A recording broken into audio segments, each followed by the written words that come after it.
జ్యోతిష్య అభిలాషులకి నా శుభాభివందనాలు.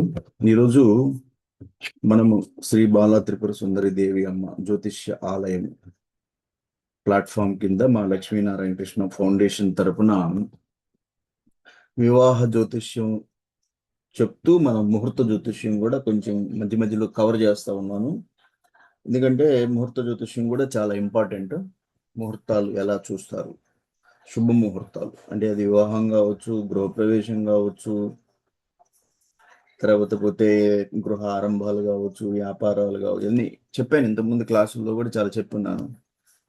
పంచక రహిత, పంచక శుద్ధి ముహూర్తాలు అది వివాహమైన, వ్యాపారమైన, గృహప్రవేశమైన, గృహ ఆరంభమైన పంచక రహిత శుద్ధ ముహూర్తాలు ఉండాలి. గృహ ప్రవేశాలకైతే కలశ చక్ర శుద్ధి ఉండాలి. పోతే కొత్త గృహం కన్స్ట్రక్షన్, నూతన గృహ నిర్మాణ వృషభ చక్ర శుద్ధి ఉండాలి. పంచక రహిత శుద్ధి ఉండాలి. పంచక రహిత శుద్ధి అంటే 5 చెప్పాను.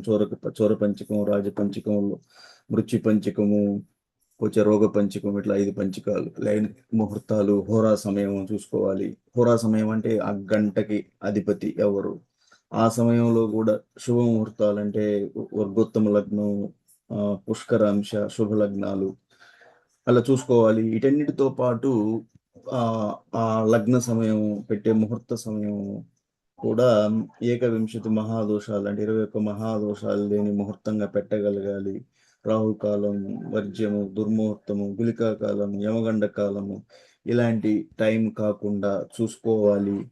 ఇట్లా చాలా విషయాలు మీకు ఇంతకుముందు క్లాసుల్లో చెప్పున్నాను నేను. ఇవన్నీ కూడా ముహూర్తం పెట్టేటప్పుడు ఆ టైము అన్నీ చూస్తారు అన్నమాట.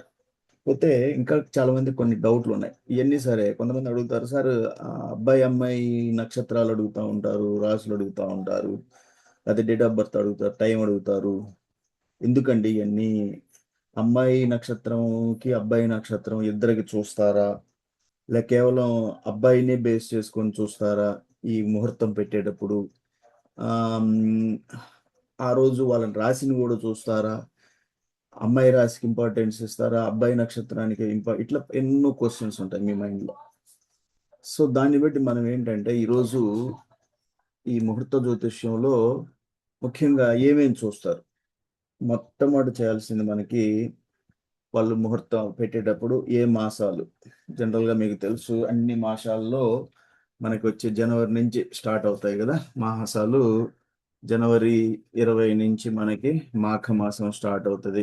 ఓకే, మాఘమాసం, ఫల్గుణ మాసము, తర్వాత చైత్ర మాసము, వైశాఖము, జ్యేష్ఠము, ఓకే, ఆషాఢము, శ్రావణము, ఇట్లా మీకు వస్తుంటాయి. ఓకే, ఈ మాసాల్లో ముఖ్యంగా కొన్ని మాసాలు వదులుకోవాల్సి వస్తుంది. జనరల్గా ఆషాఢ మాసం వద్దంటారు, భాద్రపదం వద్దంటారు, పుష్య మాసాలు వద్దంటారు. సరే, ఏ కావాలి అంటే మాఘమాసం, ఫల్గుణ, వైశాఖ, జ్యేష్ఠ. మాఘమాసం అంటే జనవరి నుంచి స్టార్ట్ అవుతుంది, జనవరి 26 నుంచి. సో మాఘమాసంలో జనరల్గా మీకు వివాహాలు ఉంటాయన్నమాట మాఘమాసంలో. కానీ ఒక్కోసారి